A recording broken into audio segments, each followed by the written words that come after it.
Good morning. Good morning. Okay, so everybody that was here last week, be very quiet. You get to smile with me this week. All right, everybody, let's turn to the book of Jesus this morning. Now look at your neighbor that wasn't here last week and laugh. Okay. So, for those of you who weren't here last week, if you look to the book of Joshua, Joshua is in Hebrew is Yeshua, right? It's the same name that in Greek is Jesus, and in English we call that Jesus. So Joshua and Jesus are the same name. So that's a little fun I like to have. It's sometimes better than telling people to turn to the book of First Hezekiah, which isn't in there, but they still flip around and look for it for a long time because it sounds like it should be in there. So we're in Joshua. We're going to be in chapter 2 of Joshua this morning. Now we've been going through the landscape of the Bible. And what we've been looking at is we've been looking for Jesus all the way through the Bible, because Jesus is the topic of the Bible all the way through, from the beginning to the end in Revelation. The whole Bible is about Jesus because it's either about a coming Redeemer and Messiah, a present Redeemer and Messiah, or a returning Redeemer and Messiah. So the whole book is about Jesus. There are people who like to leave the Old Testament out, and they say you don't need to study the Old Testament. If you don't know the Old Testament, you don't know about the full message of the gospel. Right? So what's happened so far? In the past recent weeks, we found out Moses delivered the Israelites, the descendants of Abraham, out of bondage in Egypt. 10 plagues. When they talk about plagues of biblical proportion, that's what he's talking about. It's where Passover is instituted. If you ever hear Jewish people talk about Passover right before Easter, all of this, or you hear the Bible talk about Passover right before Easter, Jesus celebrating Passover, it's when the Israelites, the plague of the death of the firstborn, passed over the Israelites. So Pharaoh lets the people go. Moses, the great deliverer, leads them out in Exodus. He parts the Red Sea and lets them cross over on dry land. Pharaoh's army is defeated and crushed under the waters. They go into the land. They receive the 10 commandments. Now there comes a point in time where you have to look when you read in the Bible, and it says that they were in the wilderness from Egypt over to Israel. They were in the wilderness for 40 years. Guys, 40 years is a long walk, isn't it? We took a 14-mile hike a few weeks ago, and we got a mile or two cut short. They came and picked us up in a truck, and I was like, hallelujah, praise the Lord, it's a sign, get in the truck. That's good.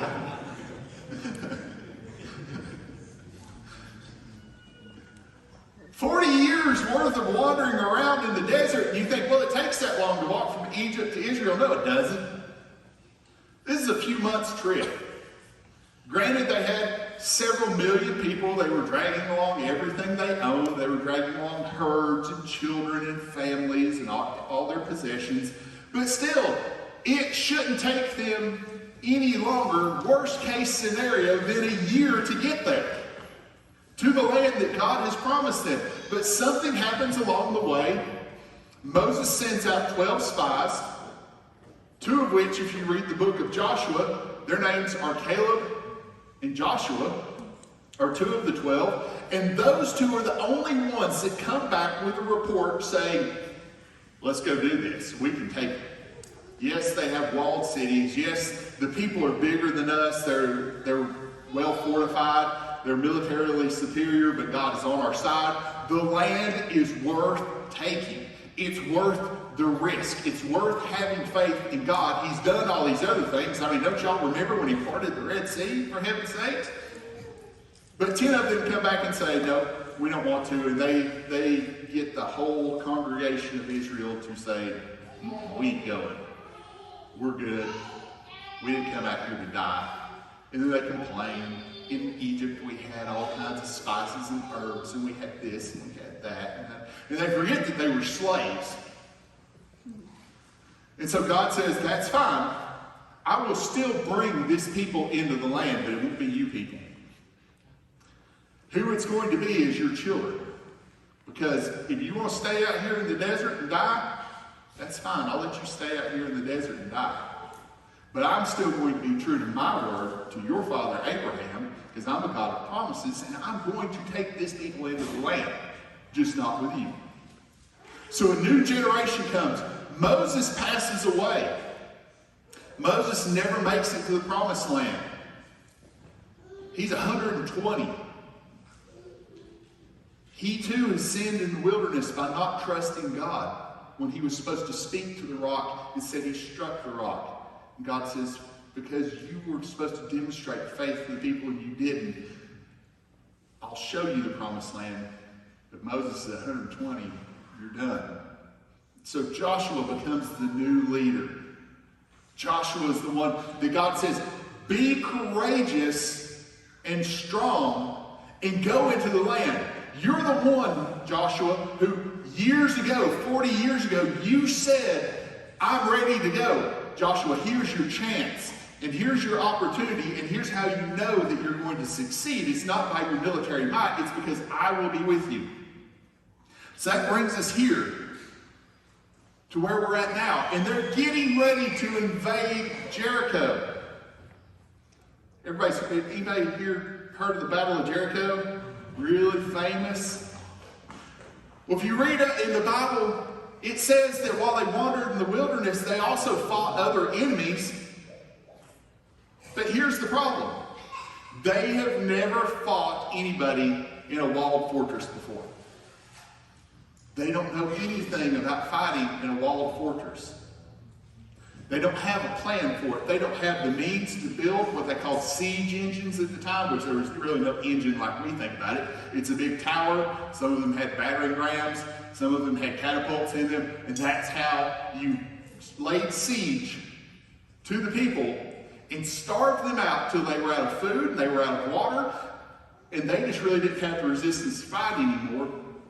And then you push this thing up to the wall, you scale up it, and you go over, or you tear it down with it. They don't have any of those things. They don't have the means to make those things.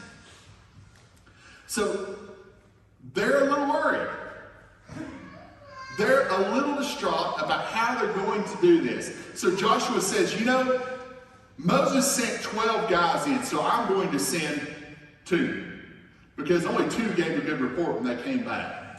So this time, we're going to send 2 in. And when we send these 2 in, you guys, I want you to bring back a report. I want you to tell us what, I want you to get your thumb on the pulse of things that are going on inside of Jericho. Now, Jericho probably felt like they were pretty safe because all of Israel is on the other side of the Jordan. And the Jordan is at flood stage. They have a rainy season. And when you crossed into the land of Jericho, when you crossed into the land of Canaan, you had to cross in these shallow spots. And people were only able to cross over at certain times of the year. And this is a time of year nobody was able to. So they're probably sitting back and feeling like, hey, we're pretty good. We're pretty confident in our safety. We may have to prepare for a siege later, but we're pretty good. And so Joshua sends these guys over. In chapter 2, verse 8, they tell us that these 2 men, they go and they come into the city and they go where most people do that come into the city. Think about in the old time westerns, where do the cowboys go when they come in off the trail? They go to the saloon. Who's there at the saloon? Miss Kitty.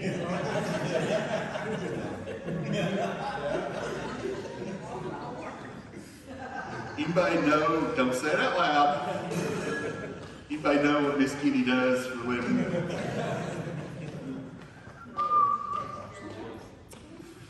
Yeah. And they would stay, they could room and board there at Miss Kitty's place. So they go and they do what guys do because they're wanting to blend in. They don't want to look like it's out of the ordinary. They're guys that have come in off the trail. People would stop at Jericho. It's the entrance into Canaan. And it's not a big city, but it's a wealthy city because there's pasture land there and people coming in to Canaan to trade flocks or livestock or goods from Egypt. They would come in and they would stay there. There was a lot of money there. So they're used to people coming in and out. And they go and they find Miss Kitty, whose name is Rahab. And the Bible says that her house was built into the wall in Jericho. Seems like a pretty good thing to do. You're going to build a house. Hey, here's a wall, and we have to build 3 more sides of it, right? I'm lazy. That's what I would do. So they're at Rahab's house. But the jig is up because the king of Jericho has found out, hey, I hear through the grapevine that some of these Hebrew guys are here. Some of these Israelites are here. I need to find them. Y'all go down here, he tells his troops, y'all go down there to Rahab's house. I know that's probably their first stop. They're probably staying the night there. Go down there and arrest them and bring them back. So she took them up on top of the roof. She hid them in a pile of flax. We would call it linseed. If you hear anything, you have anything in your kitchen made of linseed oil, that's what it is. She has a pile of that up there because she would process that for the oil, then she would use it, the fiber for household things. And she puts them up there under this stack of stuff that's drying. And it says that before the men fell asleep, she went upon the roof and said to them, I know the Lord has given you this land, and that terror of you has fallen on all of us. And that everyone who lives in land is panicking because of you. For we have learned how the Lord dried up the water of the Red Sea before you. And when you came out of Egypt, and what you did to Sihon and Og, the 2 Amorite kings, you completely destroyed across the Jordan. When we heard this, we lost heart, and everyone's courage failed because of you.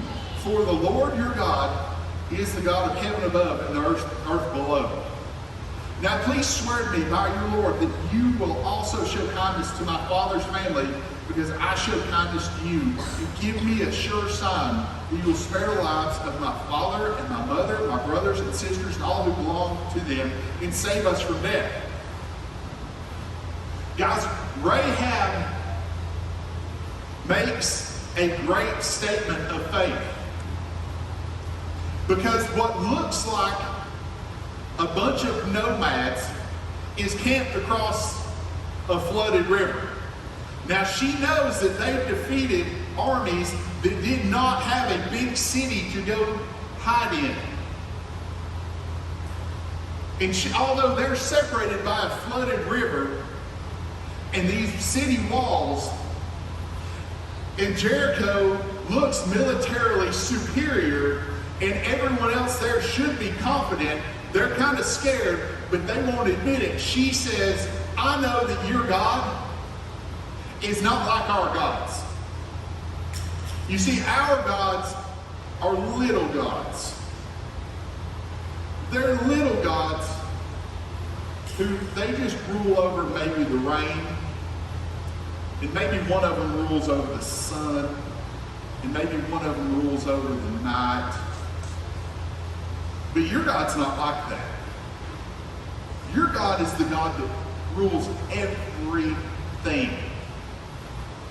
Now, Rahab did not sit in Sunday school and learn this. She didn't grow up hearing stories about Jesus. She didn't grow up hearing stories about the God of Israel.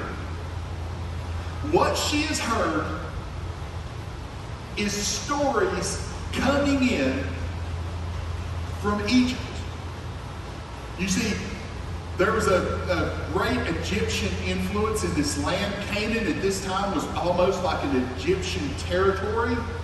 As a matter of fact, there was a man named Bryant G. Wood. He was an archaeologist, and he's the one who went in and said, hey, guess what, guys? All the archaeological studies that you've done that say that this is not the correct date for the Battle of Jericho, they're all wrong. You know how I know that? Because I found these scarab medallions here, and a scarab medallion is just what it sounds like. It's a picture of a little bug on a medallion, and it's the royal seal that each pharaoh has. And we know what years these pharaohs ruled, and the last medallion we find in Jericho is the year that it says that Joshua went to Jericho. So she's been hearing stories come out of Egypt, traders from Egypt that come through, officials that come through here. These are the people that 40 years ago wrecked Egypt. Their God destroyed our cattle. They destroyed our Nile. They plagued us with frogs. They destroyed our crops. They destroyed our army. Their God is really powerful. And if they come knocking at your door, you better be ready. And she's heard all of these things. And guess what? Of everybody in the city, she is the only one who goes, this God's for real. This God is the God that is all powerful. I recognize that the gods that I have in my life, they look a lot like me. They're greedy, they're lustful, they're more worried about right here and right now. But this is the God of all aspects of creation. He's got to be more powerful than what's going on in my life. Rahab sees something in God that nobody else in that city sees. Rahab is not the person you would have picked out, right? If you would have picked out a person of great faith in that city, someone who was going to come to faith in the true and living God, you wouldn't have picked out Rahab, would you? You can say in your head, yes, I would. Yes, I would. Good. Okay, here's what I want you to do then. All those who said in your heart, yes, I would have picked out Rahab, I want you to go to Patton Avenue in Asheville. Laugh. Go to Patton Avenue in Asheville. Everybody drives by all these places, and we see these people, and we go, God ain't going to work with them. It's too big of a hump to get them out of. God's not going to work with them. He can't. They're addicted to this. They're doing this.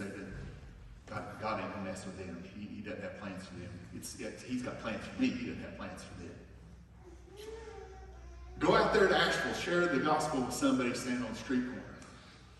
Because you don't know which one God's going to work through. You don't know. So God starts working through Rahab. And they start talking to Rahab, and she says, I believe in your God. You didn't have to tell me. I heard about it. They were just the ones who were able to come with the last straw that broke the camel's back. And they say, I tell you what we're going to do, Rahab. If you'll help us out here, because your house is strategically placed on the wall, you're in the upper level. If you'll hang this red cord down through your window, we'll make sure that your house is left untouched during this invasion. Your brothers, your sisters, everybody that's in your house is going to be saved by that red cord. That's why they say there's a red line running through the Bible. Everybody's saved by that red, that is saved by that red line of Jesus' blood that runs through the Bible. This is how we know that we're going to pass over your house. If you have the scarlet cord hanging out of your window, we'll do this. We'll be faithful to you if you're faithful to us. Sounds like a deal. So they go back and they report everything that's been done for them, everything that God has done. And when they get there, Joshua says, okay, guys, prepare yourself for battle. Sanctify yourself for battle. Cleanse your heart. Cleanse your flesh. We're going to get ready for battle. We're going into war. Is everybody with me? And they are with him. They're ready to go. And they receive instructions from God. And that God tells them, we're going to walk around the walls one time every day for 6 days. just one time. You're going to be really quiet. You're going to follow the Ark of the Covenant that had the 10 Commandments in them and Aaron's rod. And you're going to just be quiet. You're just going to walk. And Joshua's probably going, okay, I've seen stranger things. That's okay. How are we going to get there? The river's flooded. God tells you you're just going to step your feet in the river. Start with the ark, step your feet in the river. Second of 3 times in the Bible, God parts the flooded water. Did you know there's actual historical evidence? There's scrolls laying around that talk about the waters flooding up backwards, and people didn't upstream, and people didn't know why. And downstream of the Jordan, that the water just dried up, and people are going, we don't know what happened. The Israelites happened. God happened. God cut the water off. And so they're getting ready to go into the land. They're going to walk 6 times around in 6 days. On the 7th day, they're going to walk 7 times around. And then they're going to blow the trumpets, God says, and the walls are going to fall down. But before that happens, something interesting happens on the way to Jericho. Joshua looks up. And he sees a man holding a sword outside of the camp, standing on the hill in armor, holding a sword. And so Joshua's the leader, and he goes to him, he's like, hey, bud, what are you doing here? Are you for us, or are you against us? And he says here in chapter 5, verse 13, it says, when Joshua was near Jericho, he looked up and he saw a man standing in front of him with a sword drawn in his hand. And Joshua approached him and asked, are you for us or for our enemy? Circle this word. Neither. He said, and he replied, I have now come as the commander of the Lord's army.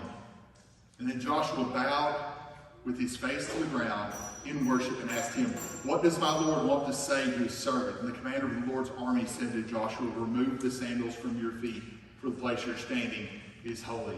And Joshua did this. Guys, here's a nerd word for you. Don't worry, there won't be a test afterwards. This is what theologians call Christophany. This is Jesus showing up in the Old Testament. Remember, Jesus Christ is the aspect of God that interacts physically with this world. This is Jesus showing up. And Joshua goes up to him and says, who are you for? Are you for us or for them? Now, if we were writing this book, we would have written, God said, I am for you, Joshua, right? And he says, neither. That's kind of weird, isn't it? Neither? Really, God? What? Neither? Now, obviously, God is going to tear the walls down. But here's an object lesson for each and every one of us, because we all think the Bible's about us. How many times, and there's a song out, my wife is going to throw rocks at me because she loves this song, and this is the reason why I didn't tell Brooke to sing this song. How many of y'all like that song where it goes, all my fears are like Jericho walls, and tear them down, tear them down. Y'all get your worship praise on going down the road here and that, and you're just like, oh, God's going to tear my walls down. All my fears are going to tear them down. Guess what? It's not about you. Now, there are passages that are about you. When Joe taught about Ephesians chapter 6, that's instructions, God's instructions to you. That's about you. That's two believers. This story here, it ain't about you. It ain't about God tearing down your walls. This is about God being a promise keeper, and Joshua doesn't understand it yet. This is part of God keeping 2 promises. You see, we said that God made a promise to Eve after she sinned. Eve, I know you sinned. I still love you. I'm going to bring a redeemer.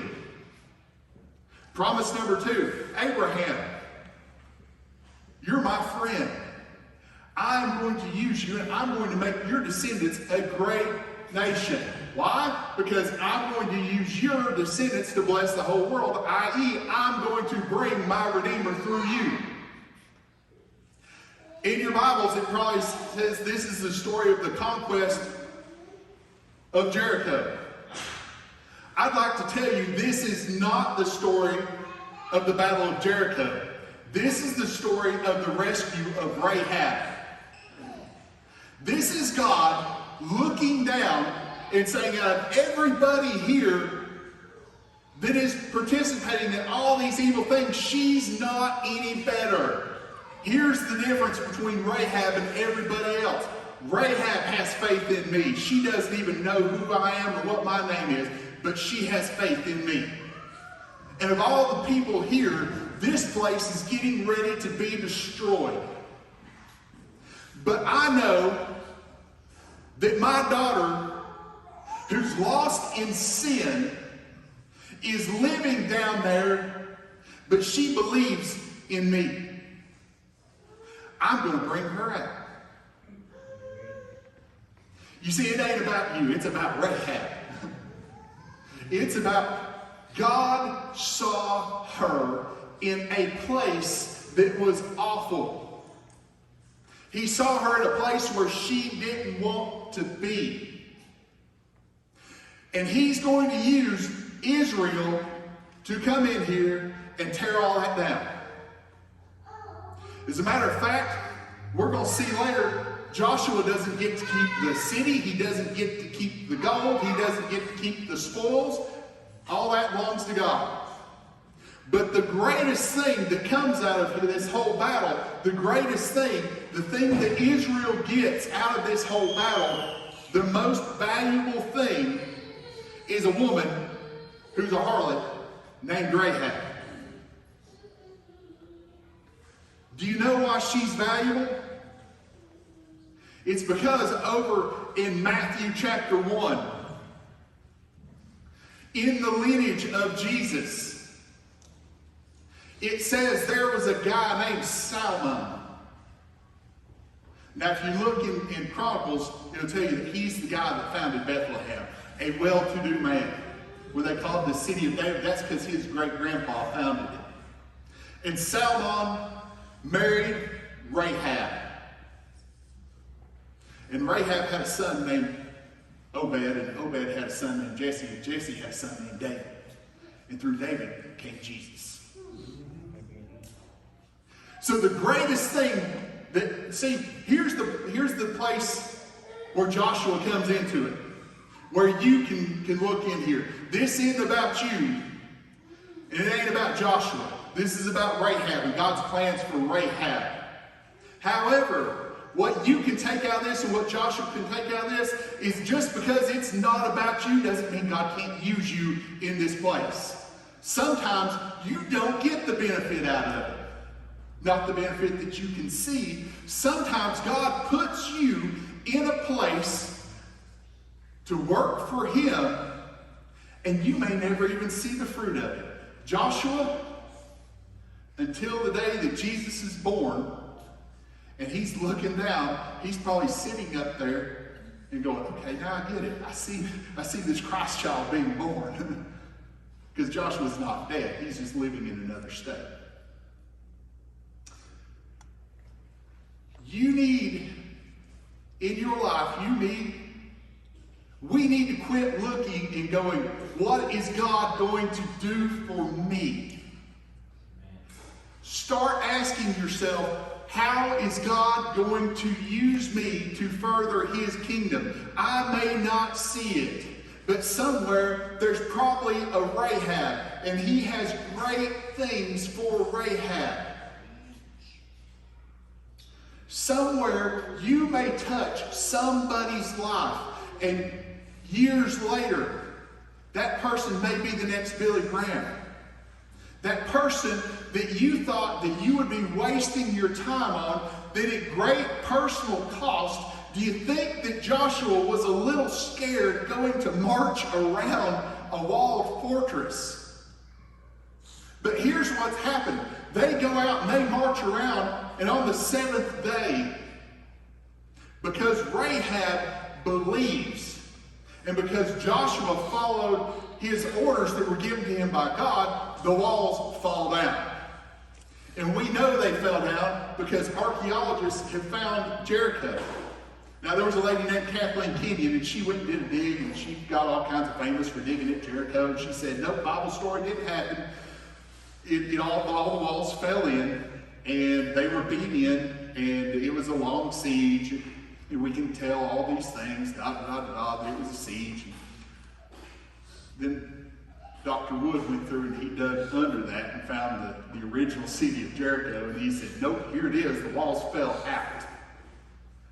The walls fell out. They weren't beat in, they fell out.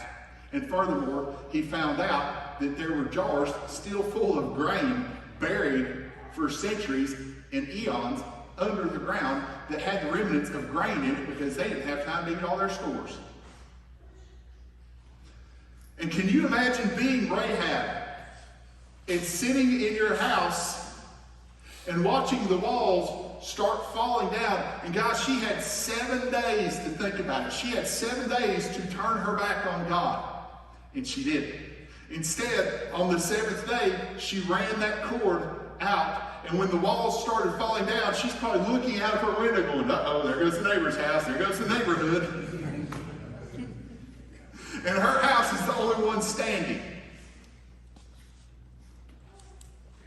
And right now, those two guys, they're going in and they're probably standing at her door going, nope, nobody comes in here. Sorry guys, go on. There's plenty of stuff to do here, but not in this house. You understand that the next time that we see Rahab is in the New Testament, in Matthew chapter 1, and then in Hebrews chapter 11.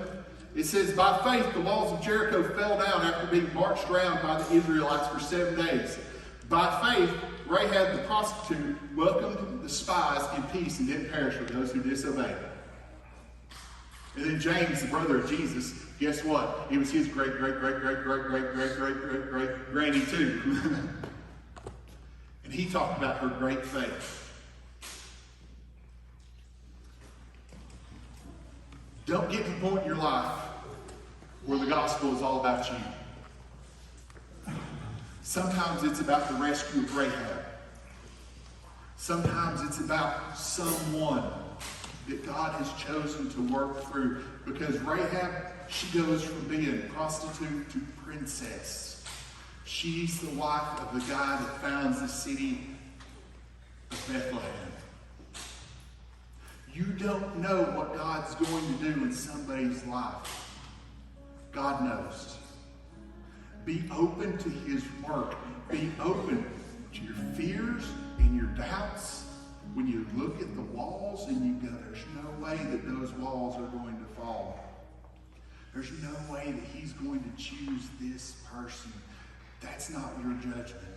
God has given you an order, and that is to share the gospel. Go out into all the world and share the gospel. Let's bow our heads this morning.